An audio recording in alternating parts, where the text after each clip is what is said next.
An Altus man is now Oklahoma's poet laureate. One of Governor Brad Henry's last acts as governor was to appoint Eddie Wilcoxon to promote poetry in the state.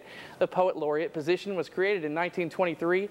Responsibilities include traveling around the state to promote poetry and the arts. Wilcoxon says his wife put him on the path of poet stardom by saving his poems, which he eventually turned into books. That grew into speaking to clubs, and their members recommended him to Henry. Wilcoxon says his journey has just begun. The first thing you notice when you enter Eddie Wilcoxon's home is, of course, a poem. Our home is tall, 2 stories up and white with stucco walls.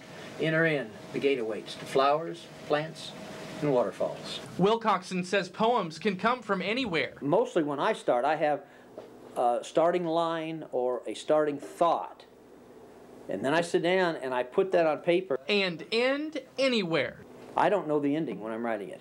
It's really interesting because I'm like the guy in the audience going, I wonder how this is going to end. The one thing he does know for sure is that he's writing for an audience. A specific sound in my head of how it's going to be when I get a chance to be in front of people and perform it.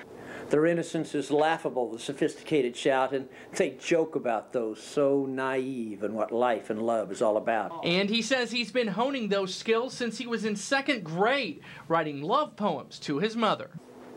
They were terrible. but hey, I was in the 2nd grade.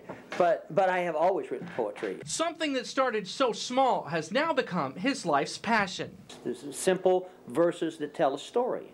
And to me, that's the kind of poetry that I like.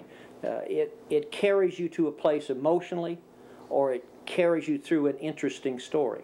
Very simple. It's storytelling at its best.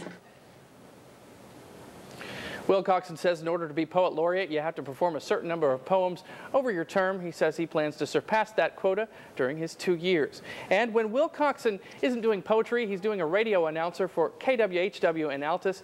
Wilcoxon says his next appearance in Lawton will be at the Fork and Knife Club. If you'd like to learn more about him, we provided a link to his website on ours at kswo.com.